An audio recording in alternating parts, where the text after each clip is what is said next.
Hello Caffeine Fiends and welcome to another coffee review video for www.getbean.com. I'm Vince the Mean Bean Machine and today we're looking at Dark Arts Coffee's Gleaming the Cube. Now this is a very special coffee, one because it comes in this nice red box. Dark Arts often put their stuff out in a nice little black box. This one comes in a nice little red box. That's because it's one of their I don't know if they have a name for it, but it's one of their special coffees. It's not your regular swill.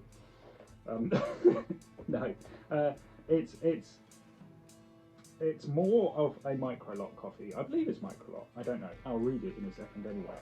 But this is a very specially processed coffee, so it should taste different and wonderful and magical and fulfill all your heart's desires, hopefully. From Veracruz, Mexico. So, what makes it so special? Well, firstly, it's £23 for a 250 gram bag. £23. Now, let me be clear here. I am not in the habit of buying £23 bags of coffee. I was lucky enough to be gifted a Dark Arts gift card for Christmas that I picked up actually recently from friends. So I thought, you know what, I will have a go at the special super duper coffee. So here I am with this coffee, Q graded and Q processed to improve the post-harvest process. Partnered with Jose Cienfuegos, who we've mentioned before, does specialty coffees and manages the farm. I believe Jose Cienfuegos is possibly, did we do that with girls who grind beans? Anyway, I've mentioned Jose Cienfuegos before. Anyway, all the beans are sorted by quality. After depulping, the beans undergo an extended 70-hour aerobic fermentation process, and then dried in no more than 40-degree heat. So yeah, very sweet coffee. That is supposed to be very special processed, very labour intensive, basically. Hence why it's £23 as opposed to 10, 15. So yeah, thought I'd give it a go. So that's the story of the coffee. As per usual, I have broken the coffee down into its component parts. So I have the espresso shot, and then I have my favoured oat latte, so that we can get the tastes, the flavours, the notes through. I've got a glass of water to cleanse the palate between them. Now, Mexican coffees are not something I naturally gravitate towards. I don't know why, because they do great coffee. There's some sort of mental block in my head of like Central America. No, go further south for better coffee. And I don't know why, because Mexico has the ideal conditions for good coffee, as does Cuba, as does most of Central America, as does Jamaica.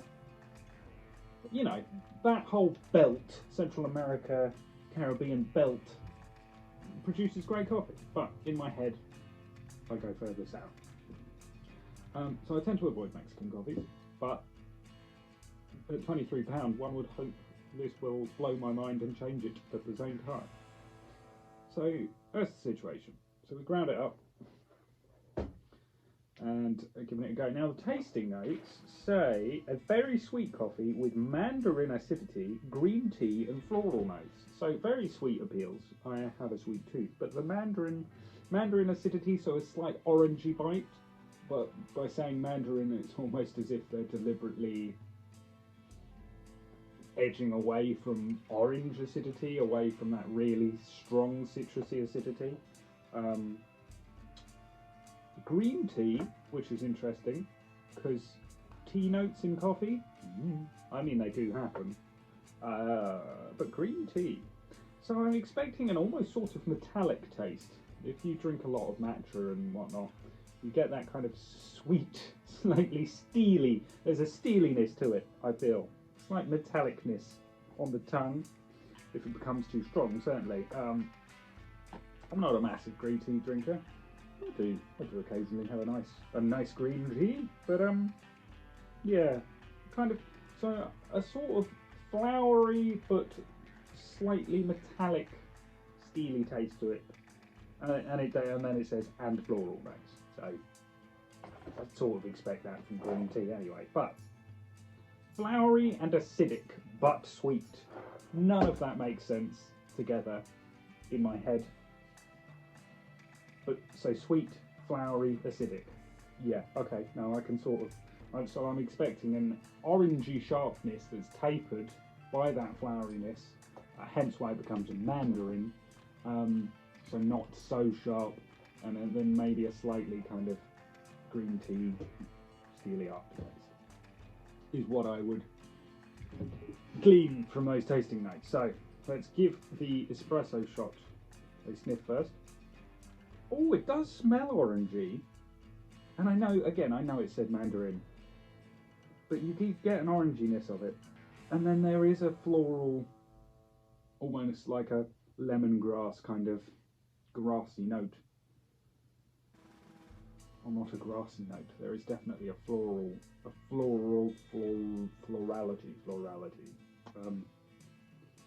But yeah, orange, maybe like lemongrass, some sort of grass, as in an eating grass. You know, if you go to a posh restaurant and they'll go, "Oh, this is a whatever grass," and you go, "Yeah, all right," something like that. Anyway, so here goes the espresso shot.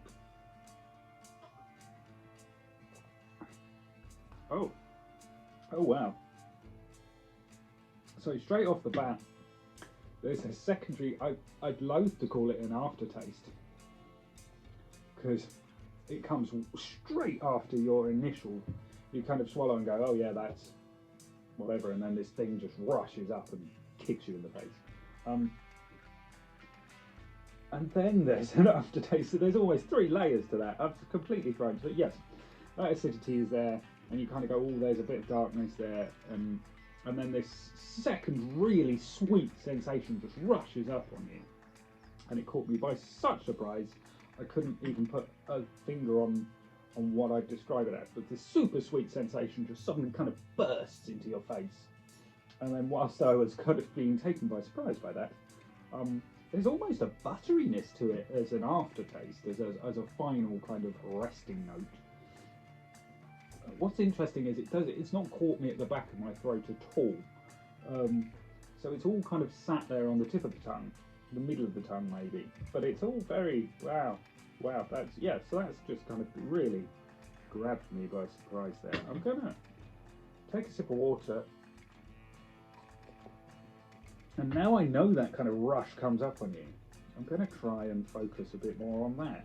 But wow, that's a really, it's almost made me breathless.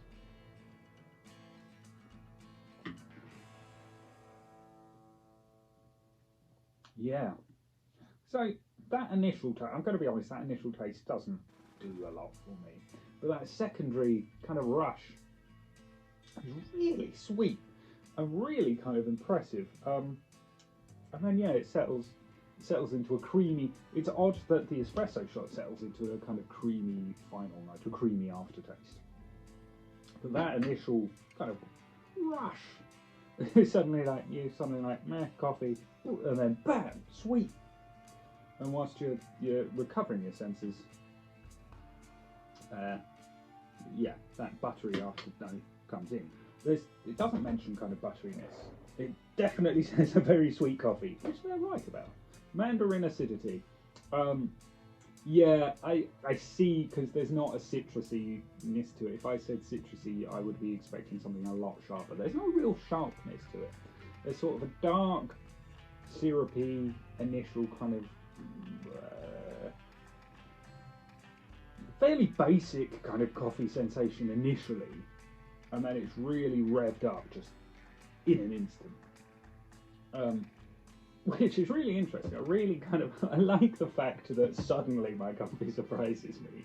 Suddenly I'm like, my initial swallow is kind of like, yeah, that's coffee. And then suddenly it's like, oh, no, it's not. I mean, it is, but wow. Yeah, no, I liked that. I liked that. I don't know if I liked it as a sensation or as just the surprise factor. But on second tasting, I think you do get more of that sweetness, which is really, and you kind of pick it out and go, yeah, okay, so that's there.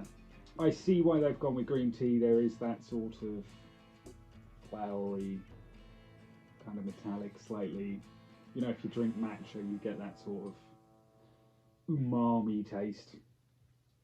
And that comes through. I guess that's probably the initial. There's almost a freshness to it that you don't get with regular coffee. So yeah, I'm impressed by that. I'm impressed, taken by surprise. I still can't really. What I like about that is I've not instantly settled into an opinion. I'm just like, oh wow, that has blown my socks off a little bit. I don't think that's going to be very good as a latte, to be honest. Just because of those kind of clear, crisp flavours, that freshness, that bitingness.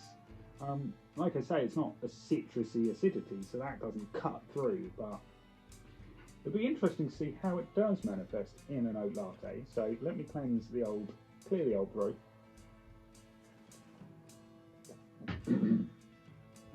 Let's see how we do with the oat latte. Now, it wasn't a great pour, but it'll be enough to do the job.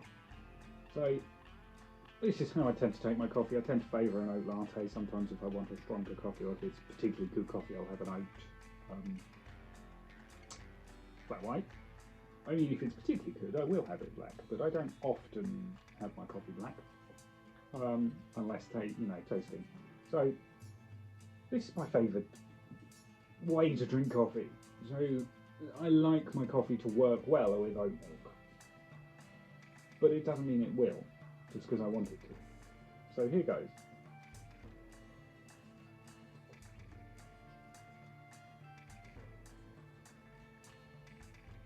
It's interesting, it almost loses any sort of identifiable features with the oat milk, which is a shame, but sort of to be expected. Oat milk does, in a latte does kill off a lot of kind of, it can round off the sharper edges of a coffee, but of a more delicate coffee, it can also just kill off any identifying features.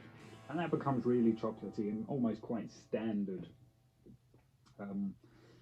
as a latte. I'll give it another go, but I don't think it would be fair to judge it on the latte, because that is a really special coffee.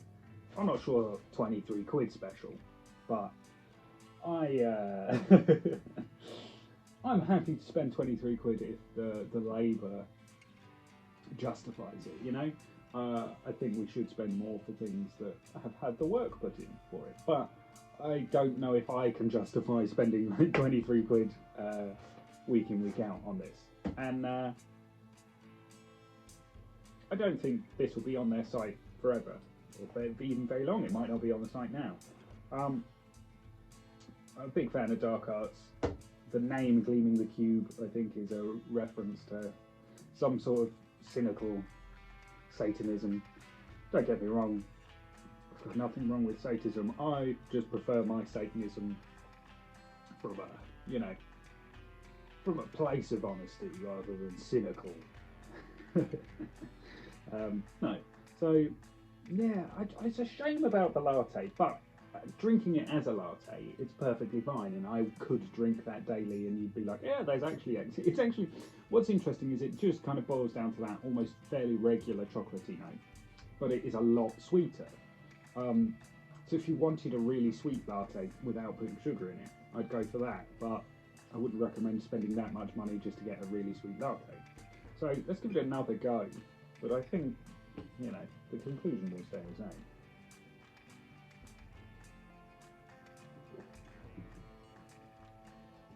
It's very smooth. It's a very smooth coffee. I don't think I've touched on that yet, which is really nice. It's really nice. No sharpness at the back of the throat with the espresso shot, There's sharpness in the acidity, but no kind of roughness. And then as a latte, it's just very smooth. But yeah, it's almost like an intense dark chocolate. You know, if you go to, you know, you get a really posh hot chocolate that's like almost dark or pure chocolate melted into the drink.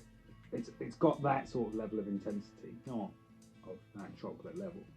And I think that sweetness and that purity of the bean, as it were, really comes through. But you're still just essentially getting them flavour-wise, just a kind of chocolatey latte. So I think that is probably great for filter coffee, for black coffee, for espresso drinkers. I mean, espresso drinkers are going to be caught off guard, which I like the idea of serving it and then, you know, someone just going, yeah, I'll give the Mexican coffee a go, and then just going, yeah, it's enough. Oh, bloody hell. Just kind of cues of people going, oh, what happened there? Yeah, I'm going to go away and think about it anyway. It is a nice coffee. I'm going to go away and think about it, write up some notes. But ultimately, yeah, I think I probably will mention the latte, but I think it's unfair to judge it on the latte. 23 quid is a lot of money though. But if, you know, does it justify that money? And I am one of those people that I don't think I have ever tasted something that I've ever gone, yeah, that's worth. If you've ever had like high class champagne, you go, yeah, you notice it's noticeably better, but is it worth the offensive amount of money? No, because you're paying for the exclusiveness of it, the exclusivity, the luxury of having it. Is this worth £23? The labour that's gone into it, the intensive labour, quite possibly, and I do not begrudge any of the producers their fair share of that money. I'm not going to then spend £23 regularly on a coffee. However, coffee is getting more expensive anyway. Again, no one when it reaches the £23 mark, I imagine most people are going to go nah, unless, you know, wages inflate massively as well. I like it, but not. I don't think enough to kind of regularly buy it, and I don't think it is a coffee you regularly buy. I do think it is for hipster pillocks like me who try out coffee, and possibly for people who want something a little bit special, a little bit different, once in a while. Anyway, like I say, I will go write up my final thoughts on this, and yeah, I'll have a think about it. I'll finish the latte, see if I can pull anything out from it. But yeah, nice coffee, interesting. It's nice to try something different. So yeah, I'll go away, write up those notes, and see you all soon. In the meantime, do hit our like and subscribe buttons. Check us out on TikTok, on YouTube, at www.getbean.com, and whatever else you might find us on. Alright, see you in a second. Thoughts on Dark Arts Gleaming the Cube. Very smooth with an intensely sweet rush. That rush I was talking about, that sort of secondary flavour that really pushes through, and that translates into a deep, rich chocolatiness in a latte. I was thinking about this with my latte. It's a very deep, very intense kind of chocolatiness. So that there is an enhancement to your latte there. But if you're looking for kind of tasting notes, it's very chocolatey, but it's quite intense. Slightly fruity as an espresso, and I think that would translate really nicely into a long black coffee or something. And it definitely catches you off guard.